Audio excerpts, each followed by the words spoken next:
Vamos dar continuidade, meu povo. Aula de número 5, coincidentemente, capítulo de número 5 também, página 63.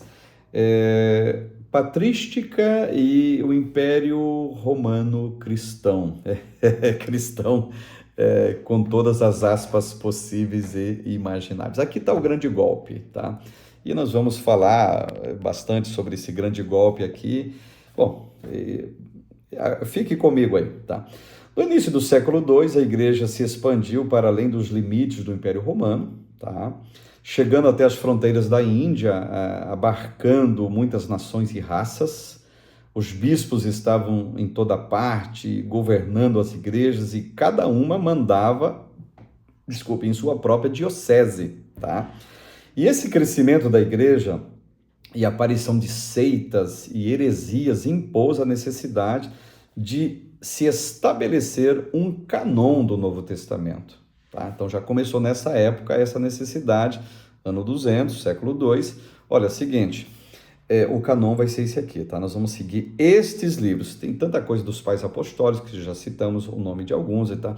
Tantas heresias também que está combatendo o que verdadeiramente Jesus falou. Então vamos montar uma Bíblia, vamos montar uma regra, uma legislação para nós, a Bíblia Sagrada.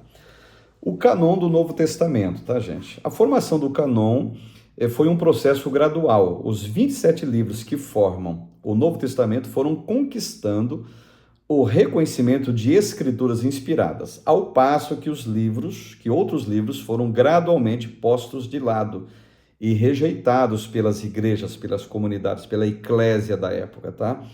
É importante dizer que não temos relatos da existência de um concílio para determinar os livros que deveriam fazer parte do canon do Novo Testamento.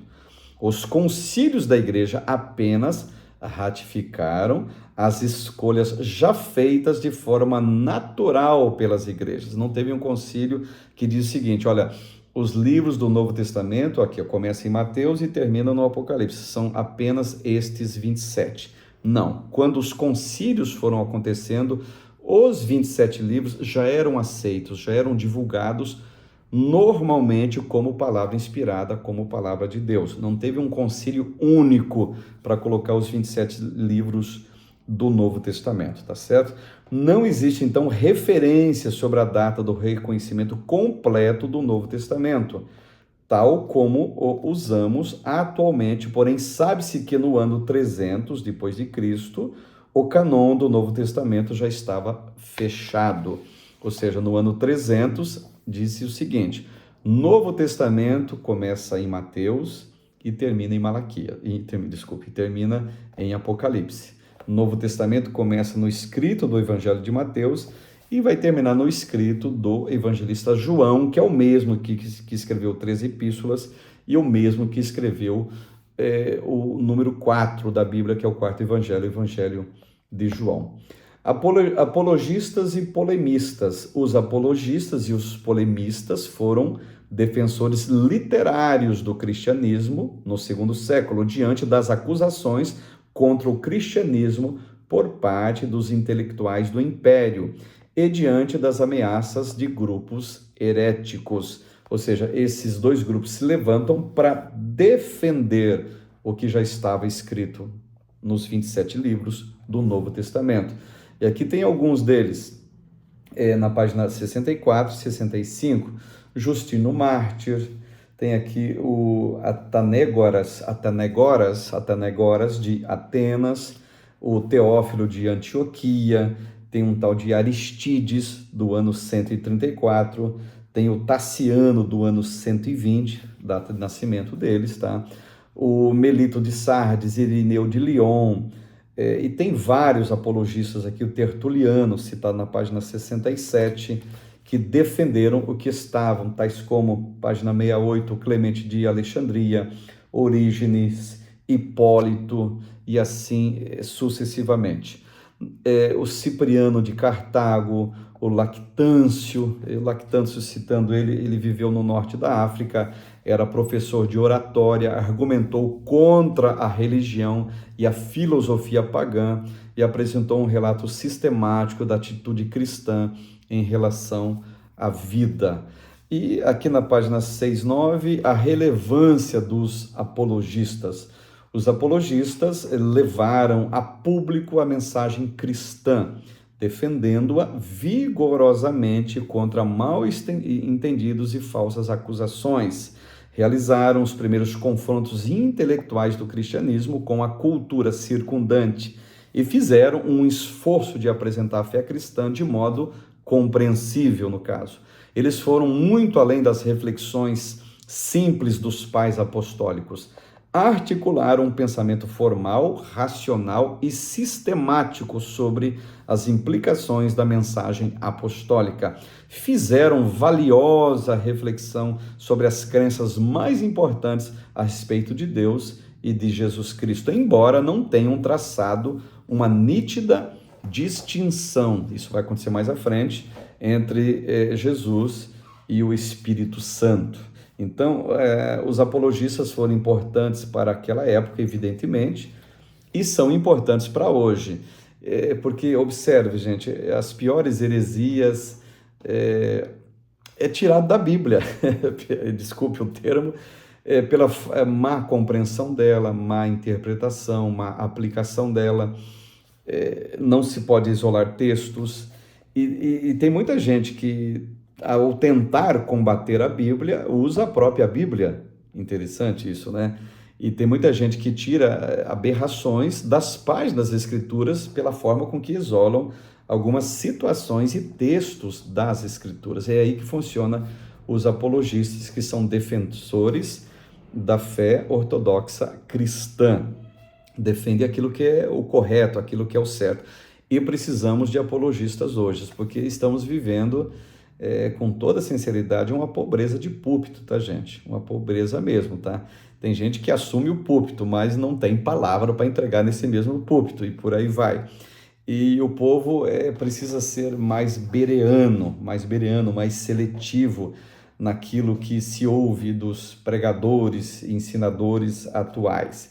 A camarada é um grande pregador, então o que ele fala está correto. O que é grande pregador? De grande pregador não existe, a menos que o cara tenha 1,90 m, né? Ele é um grande pregador, claro. 2,40 m, quem sabe é um imenso pregador, né? Mas não tem grande pregador, não, tá? Tem grandes mensagens que alguns homens pregaram e mulheres também, tá?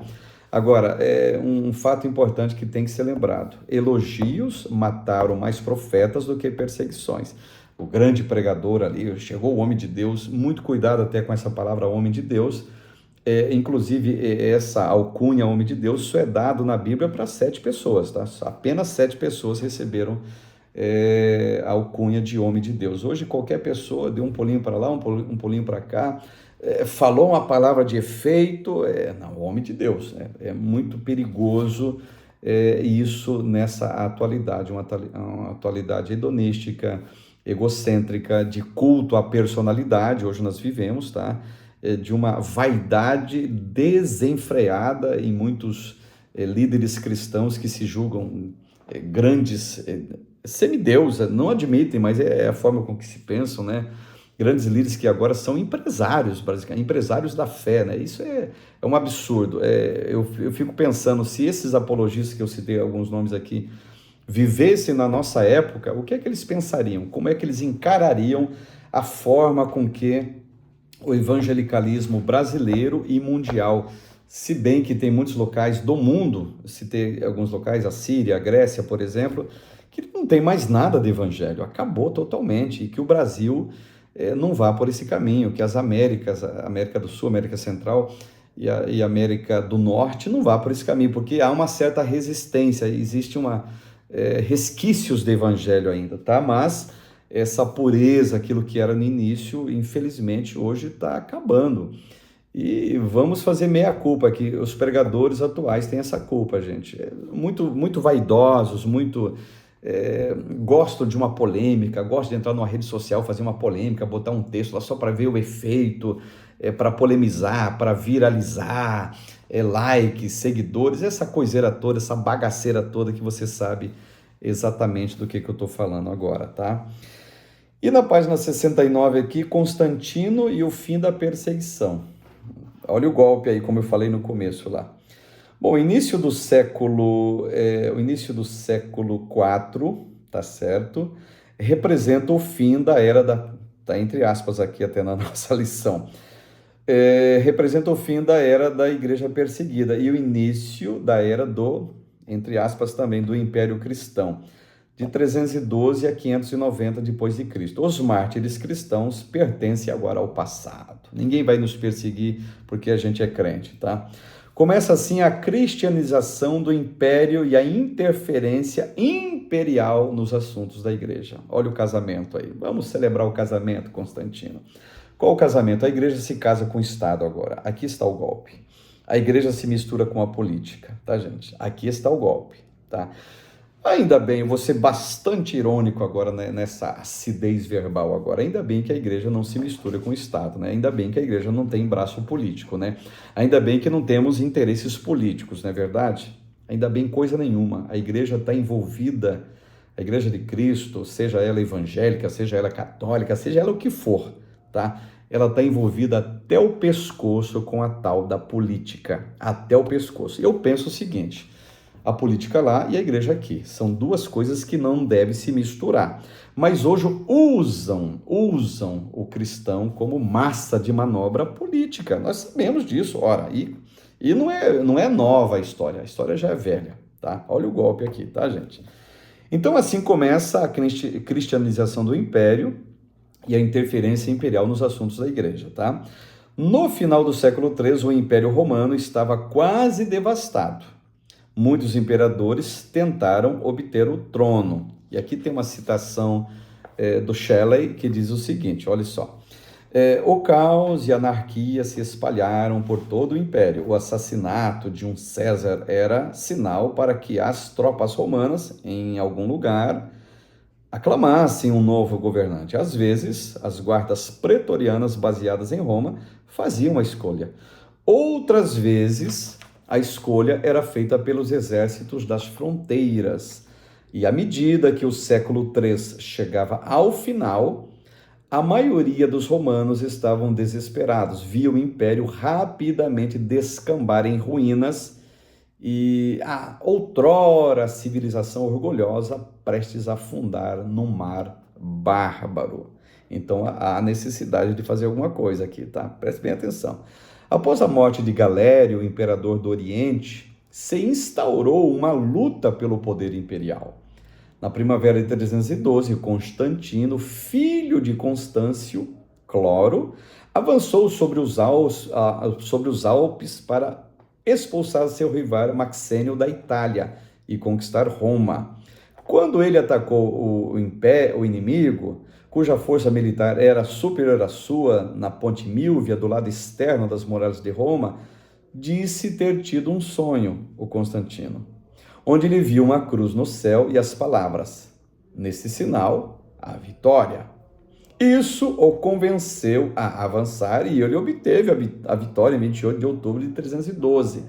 Constantino atribuiu sua vitória a Cristo, passando então a afirmar a superioridade da religião cristã. Alguns historiadores consideram a conversão de Constantino uma manobra política. Ele teve a visão da cruz no céu e tal, teve a vitória lá, conquistou Roma e tal. Olha, Jesus me deu essa vitória aqui, tá? Mas a maioria dos historiadores diz o seguinte: isso aqui é puramente uma manobra política do Constantino, tá certo? Então, Constantino, ele favorece a igreja cristã, concede aos cristãos a isenção de imposto, ele aboliu as execuções realizadas por meio de crucificação, tornou feriado o dia de domingo, desapropriou prédios pagãos e os entregou aos cristãos para a realização dos seus cultos. Uma capital cristã foi erguida com o nome de Constantinopla, atual Istambul, lá na Turquia, e ocupou o lugar de Roma. Contudo, Roma, ao aceitar o cristianismo, começou a ganhar prestígio como capital da igreja. Observe, tá? E Eusébio de Cesareia viu em Constantino oportunidade para cristãos pregarem publicamente e para a igreja se desenvolver em paz. No entanto, Constantino submeteu os bispos cristãos, que eram praticamente seus funcionários, e começou a interferir nas questões teológicas da igreja. O Constantino de imperador virou teólogo e aí a bagunça estava estabelecida e aqui nasce uma grande igreja, a Igreja Católica Apostólica Romana.